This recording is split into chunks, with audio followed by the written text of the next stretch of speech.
Right, so greetings, hello. It's Thomas Daffern here, and it's my Sunday recording, my Sunday sort of talk, which I've been doing for a while. And it's my Sunday fasting day. I tend to spend this day in quiet reflection, writing, prayer, and fasting. It started as a protest against Brexit and all that that stood for, and it continues to be that, but it's also, many other things have now accumulated, sadly, the pandemic being the worst. And as ever, I'm speaking as a philosopher and a Druid and a poet, trying to understand the joined up realities behind these various pathologies. I'm also a healer, very interested in spiritual healing. I see the work of philosophy and spiritual healing as being effectively the same. I follow Pythagoras' saying, I come not to teach but to heal. My concern at the moment is with planetary healing. I'm interested in how we can get out of this crisis. I mean, this coronavirus pandemic is the worst collective disaster from a healing perspective that I've known in my lifetime. I didn't have to live through the horrors of World War II. My parents did. But this is, something outrageously horrific. And to me, it could have been avoided. It still needs to be dealt with properly. I've spoken about this before, and I will come back to that shortly. I want to start by sharing a few thoughts about my research this week. I've been very busy writing the third volume of my work on, it's called Philosophiae Religionis Principia Mathematica. It's a Latin term meaning the mathematical principles of the philosophy of religions. And I've been inspired to do this by Newton's work on the Principia Mathematica, which however left out everything that was metaphysical, religious, spiritual, and so on. And that wasn't because Newton wasn't interested in all that. He was deeply interested in it. He wrote reams of works which were hidden in manuscript form. A lot of them were burned at his wish before he died. Some survived, and they are now being pored over by scholars. He was very interested in the what you could call the esoteric mathematics of the Bible, of prophecy, of ancient religions, of the philosophy of religion, and so on. But he never wrote it up. So I'm doing him a favour, actually, by writing the sequel to his important work, the principles of natural science and mathematics. I'm doing something on, the principles of religious mathematics, which is a huge undertaking. I mean, it's one of the most challenging intellectual tasks I've taken on in this lifetime, partly because I wasn't trained in maths up to university level. I mean, I've done some, secondary level only, but I've self-taught up to higher standard, and it's intellectually challenging and very interesting. On the cover of volume 2 is the periodic table of the religions and philosophical systems, which I devised during my career as a secondary school teacher of religious studies and philosophy as a teaching aid. And I've spoken about this before, but if you're new to this, then each box is a different philosophical or teaching tradition within the great religions. The colour coding means different conglomerations of religions like Christianity or paganism or Buddhism and so on. All of these have then subdivisions, including, say, new religious movements or different types of Judaism, different types of Hinduism or different types of Islam. It's intended as an objective study tool. It's not a sort of polemical, this one's best, that one's best. It's an objective scientific tool for the study and analysis of religions and philosophies. And it has mathematical, components. And really what I'm doing now is taking that onto a much higher level and examining in minute detail each box effectively, although not actually each box, but that there's 168 boxes. I'm sort of showing a way, shining a light on what's to be explored, what's to be discovered here, and I'm going into many of the boxes and many of the details, but I'm not going into all the sub details. So I'm looking at the mathematics of say Zoroastrianism, or Mithraism, or different types of Christianity and so on, but not in as much detail as I'd like. I mean, there isn't enough time. I'm just sort of showing a methodology, rather, how it can be done. The purpose being irenic. Why bother with all this? Well, because I'm a peace scholar, I'm a peace studies expert, and I've had my doctorate from the University of London in that, on the history of peace studies and related fields, and I didn't ever complete the chapter on science and mathematics, which I wrote.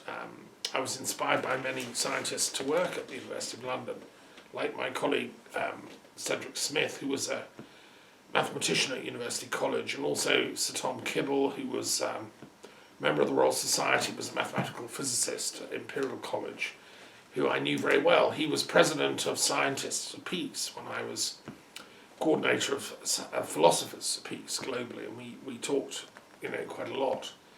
I think he'd be delighted what I'm doing now, which is trying to build a bridge between the strictly scientific mathematical attempts to describe reality and the the philosophical, metaphysical, religious attempts to describe reality, and they're both important. The thing is that we have to have a common bridge for discourse between these two. Another great thinker that inspired me, well, I never met him, Lionel Penrose, but his descendant, another mathematician, a physicist, has written saying that modern mathematical physics just isn't accurately describing reality. Lionel Penrose his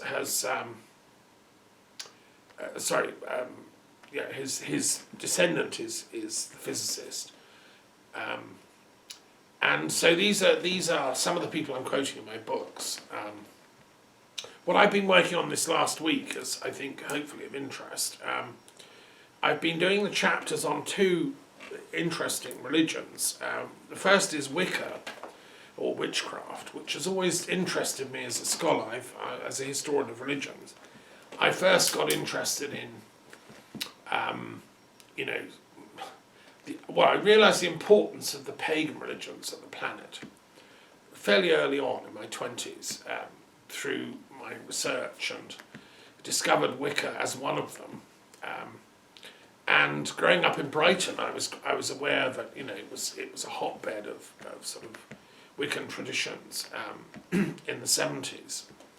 And I never met Doreen Valiente, who was one of the most important Wiccans in Britain at the time, but I knew people that knew her, and for all I know, I sort of met her. She used to work in Boots in Brighton, for God's sake. I'm sure I bought some stuff off her. But it's a very interesting tradition, Wicca, and whether or not it's authentically going back to earlier sources, and whether there was a survival of ancient paganism during the Middle Ages, as Margaret Murray alleged in her interesting books. Margaret Murray was a real character at University College. She was an Egyptologist, friend of Petrie, who was a great archaeologist. I've been around his wonderful museum at University College. I do recommend it to people. Margaret must have been a great character. I never met her. She lived to be over 100, can you believe it? And president of the Folklore Society. She had a polymathic kind of range of interests: ancient Egyptian religions, archaeology, folklore, witchcraft, medieval history, art history. She was the sort of academic they don't make anymore, and the current crop of academics are all very narrow focused. It's as if they redefined what academia is about, and it's like ant thinking. You can only look at a few little scraps of knowledge. Margaret was a ranger, to use Lord of the Rings terminology. And I am too, so I recognise her. Now, anyone that writes on the history of witchcraft now has to begin by a ritual denunciation of Margaret Murray. You say, oh yes, well her ideas were totally wrong, false, there is no survival of witchcraft down to modern times, it's all a new invented religion by Gardner, and Margaret Murray was crazy. Any historian that wants to write, and get published on witchcraft has to start with that as the first chapter, the first paragraph. Well, I'm not going to do that. I sit on the fence on this one. I think the evidence that Murray found is interesting. I suspect that it's almost certain that there must have been survivals in rural districts, in England, in Sussex, in Northumberland, wherever. Christianisation didn't reach everywhere. It was relatively thin. The folklore customs of the local people in the countryside of Devon, all over the West Country, particularly in Sussex and so on, must have survived. I mean, that's how communities endure. And the wisdom that was passed down, particularly through the women, the wisdom to do with folk healing, with this herb or this plant is good for this kind of illness. This was life or death knowledge to these people. They had to know that this foxglove will help that kind of symptom, and so it's logical that yes, of course, it survived, and that is what we call folklore. Now you can say, well, it's just superstition and so on, or it was fairy knowledge. And Margaret Murray has an interesting chapter in her book on the fairies and what they were. She seems to think they were the earliest inhabitants of the British Isles, the sort of Bronze Age proto-Celts who blended into the landscape when the Anglo-Saxons turned up and were regarded as somewhat hostile people. Okay, they're hypotheses. And actually Margaret herself says, look, these are hypotheses, future research will reveal more. She's not as dogmatic as people make out. What we do know is that she strongly influenced Robert Graves in his famous book, The White Goddess, which influenced me a lot as a young poet, searching for absolute truth, wanting to become a bard and a druid, at the age of 19.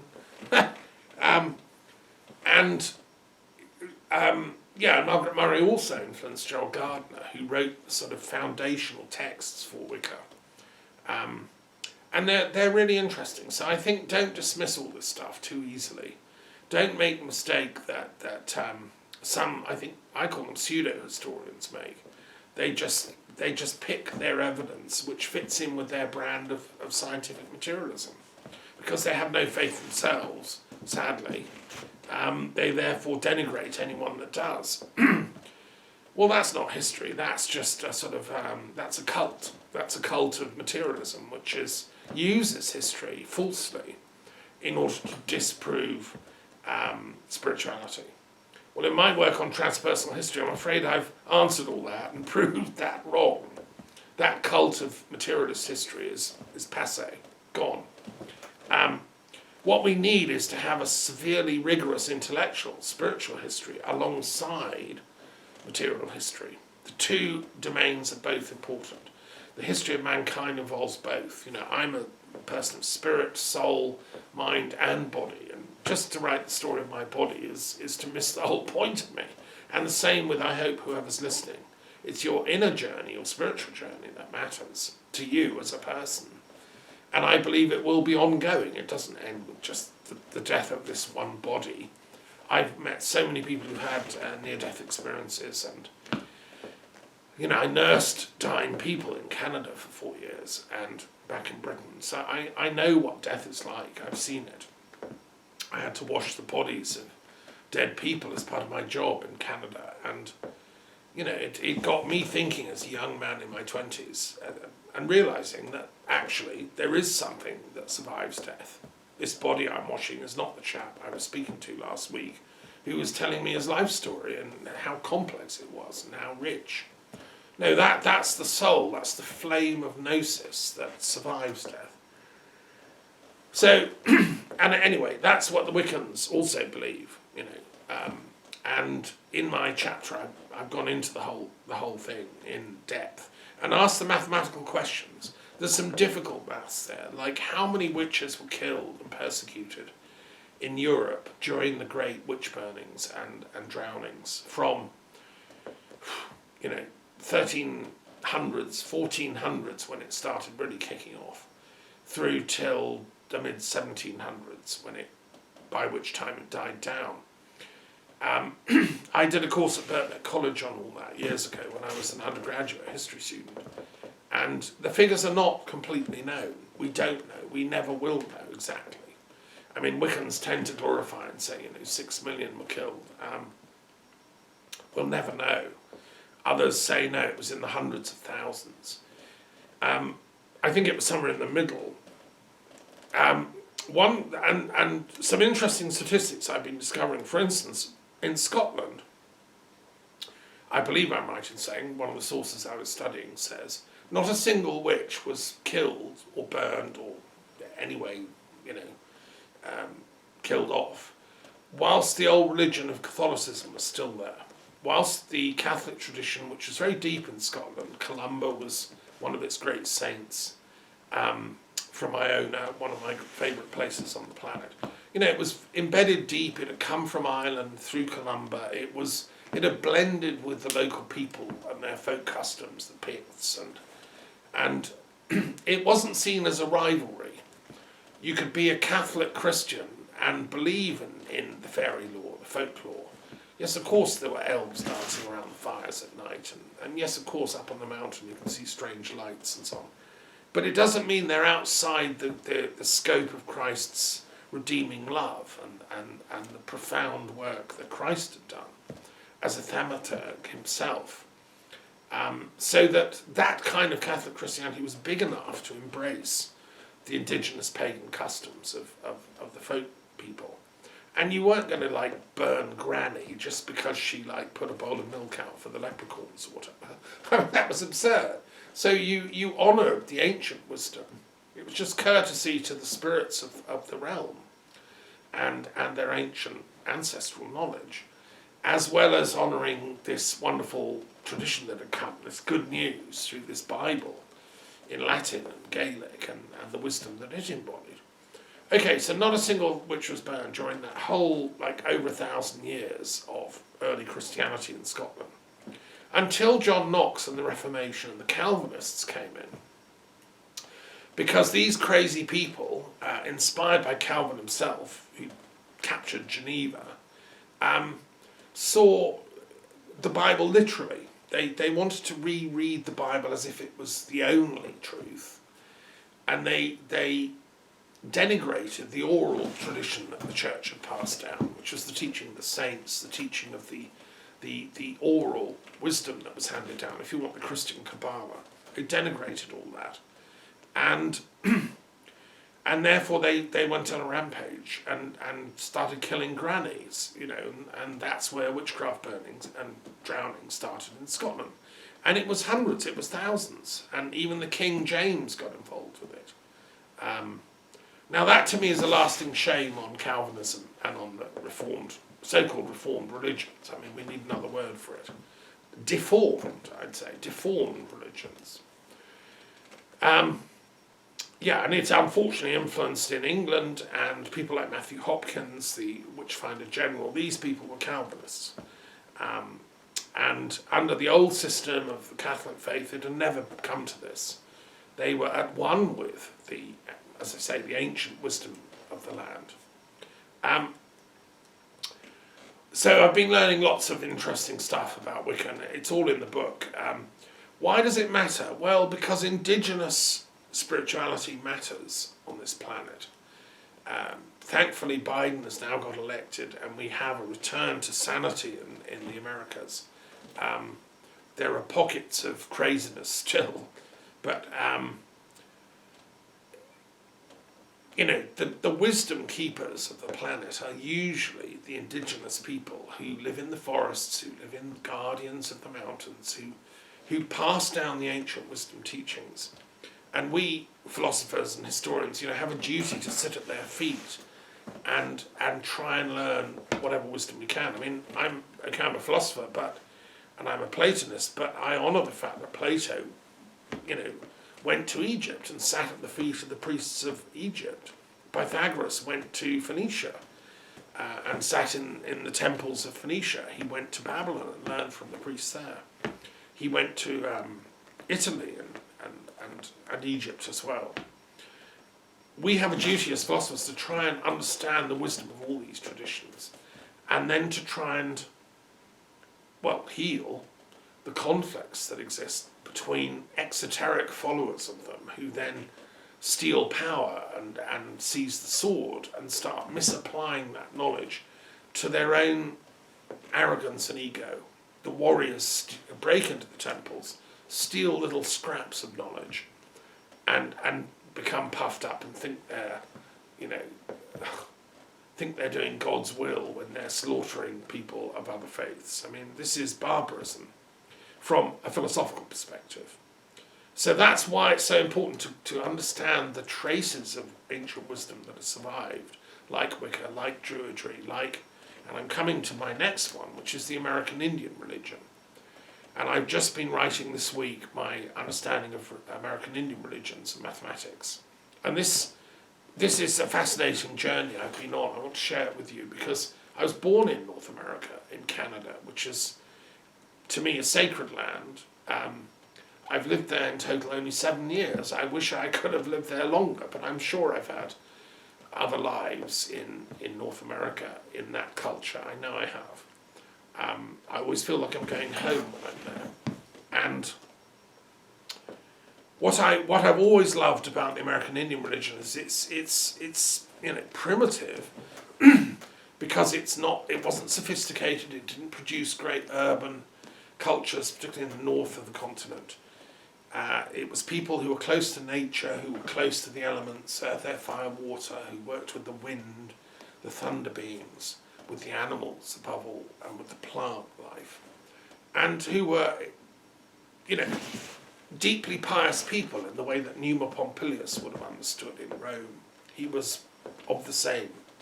And it's something that pagans worldwide have, this reverence for Mother Earth, for the divine in nature, and also beyond nature, the transcendent, the transpersonal, the great mystery.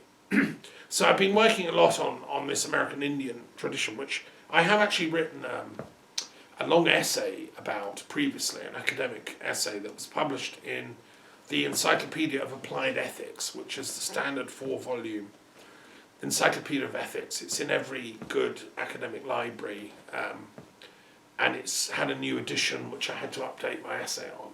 And looking back on that essay, I think it was pretty broad. It was like a little book actually that I did. The first edition was way back in about 1999, and then I redid it for the second edition in 2012 at their request. And more has been discovered, more has been found out about American Indian religion. It's very interesting. I've also travelled in North America, and I've met both Native Americans and also scholars who study it. I got very interested in American Indian scholarship, and I've spent time at the University of Oklahoma, which is one of the main sanctuaries for American Indian scholarship. It's absolutely to die for library. They have a study centre for American Indian religions. And I was there at a place teaching in Tahlequah, which was at the very end of the Trail of Tears when the Cherokee left. They were forced out of the Carolinas by order of the president, and they were force-marched thousands of miles across the Mississippi, and they ended up in Oklahoma. And now it was for many years called Indian Territory, and a lot of tribes from the East Coast and eastern states were forcibly removed to Oklahoma. And so you find towns with mostly Cherokee or mostly Cree or mostly whichever other tribes. And it was an honour to go there and do some teaching actually. And I'll never forget my kind of initiation into the mysteries of that region. So what I've been discovering in my work on religious mathematics and the American Indian culture is many things. I can only have time to share a few of these that I think are little snippets that you might be interested in. And I do recommend, if you're interested in more detail, read my article in the Encyclopedia of Applied Ethics, or just get any good book about American Indian religion. There's some good ones now.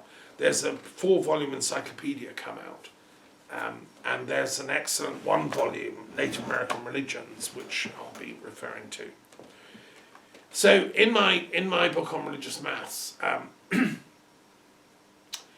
one of the interesting features about this book is that it's a manual for not just for mathematicians and scientists. It's a manual also for religious studies scholars and practitioners. And each of the chapters, which is 2 very dense pages, has a religious exercise, because I believe in the practice of religion as well as the study of it. I'm a religious practitioner as well as a religious studies scholar. And if, people used to grumble when I was teaching in secondary school, saying, you can't teach kids how to pray or meditate. That's not fair. I would always grumble and say, well, hang on, in the PE department, they teach them how to run around the playing fields and play soccer and cricket. That's the practice. They don't just make them stick in the changing rooms and have lectures on human anatomy or the strategy of football. They get out there and play. Well, religions are the same. You can't just study the theory, you have to play at it. And that's doing your religious exercises, which is your prayer, your meditation experience, your visualizations, your breathing, your yoga, all the things that religious people do. And they're pretty universal throughout the world. Most religions have a sort of pantheon of deities or that you pray to, but what that is, that prayer thing, that varies slightly from culture to culture. So in my book, I have this spiritual exercise that people do. My daughter said, is that like Ignatius of Loyola's spiritual exercises? Well, in a sense it is. It's like he put them in his training. To become a Jesuit, you have to learn how to do the exercises. Well, in my view, to become a philosopher, you also have to learn how to do the exercises. And they involve visualization and imaginal journeying, out-of-body journey. And they should be done with a friend who would read to you the text that I've written as you're lying there in a sort of semi-hypnotic trance, and you visualize what is being read to you. And you need someone you can really trust, like a boyfriend, girlfriend, spouse, best friend, who can read it out to you. And you could do it together, take turns. Anyway, in this one, I was looking for where I want to go for that exercise. And I was doing some research, and I decided, it was a toss-up between 2 places. One is called Butte, which is where an amazing Cheyenne spiritual elder came from, who was called Sweet Medicine. And it's a really holy mountain. It was holy to the Lakota and to the Cheyenne people. And Sweet Medicine came from there. He'd done fasting, he'd done out-of-body journeys to the spirit kingdoms, he'd met the Creator God. He'd been gifted the sacred arrows, which are the most important thing the Cheyenne spiritual practitioner had. And still to this day, they are guarded, and they have to be periodically renewed. These are like the dorjes of Tibetan Buddhism. They're the thunderbolts that bring divine knowledge to the people. And so the priests wield these sacred arrows with great caution and precision. So that was one possible place that I was thinking we might go on the journey to Butte, because it's a very holy place. By the way, I just want to say that what we know about the American Indian culture and religion is that it did come. It's come from many sources. There were definitely Celtic explorers crossing the Atlantic. Barry Fell, I think, proved conclusively that the Celts had got there pre-Christ, long before Columba, but even before Christ.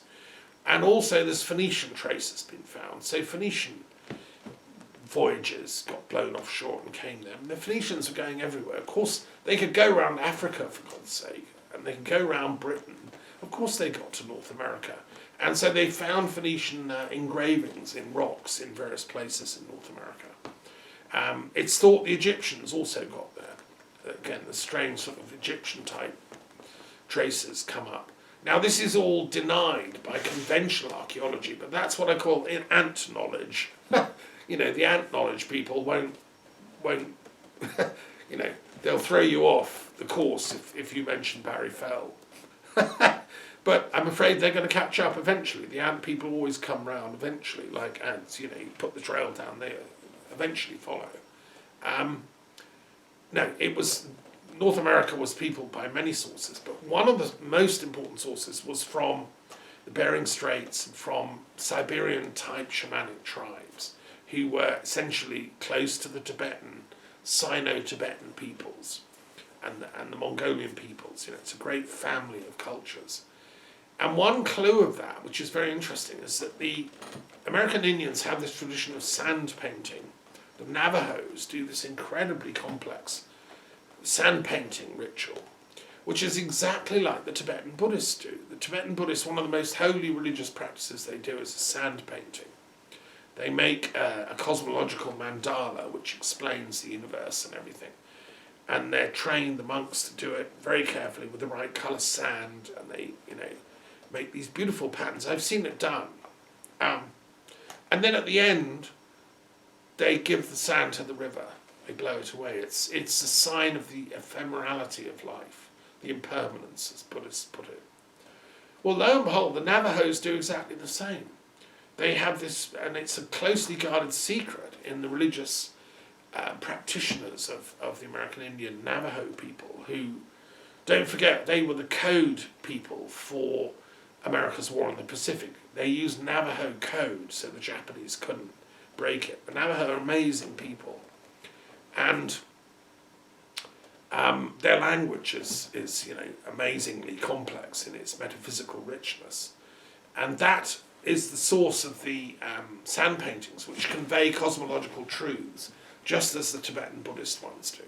And I'm convinced 100% that they go back to a common ancestry with the Tibetans. And what's so interesting is the Navajo themselves say these were taught to them by like great guardian spirit beings who founded humanity or founded their tribe, and who taught their wisdom people the secret of the sand paintings and what should go into them, which is cosmological truths, which are partly mathematical. And therefore that's why I'm so interested in looking at religion and maths. You know, what are these mathematical truths that are in the Navajo sand paintings and that are in the Tibetan Buddhist mandalas and so on? Well, that's what I'm exploring.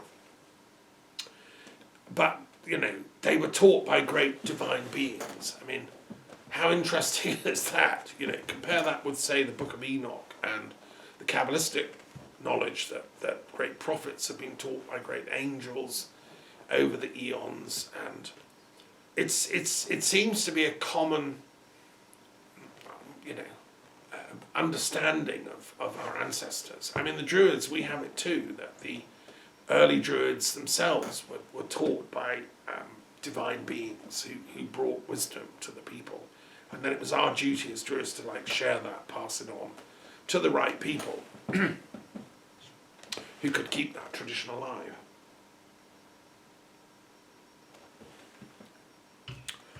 So anyway, sweet medicine is one of the most amazing spiritual teachers and elders that the American Indians had.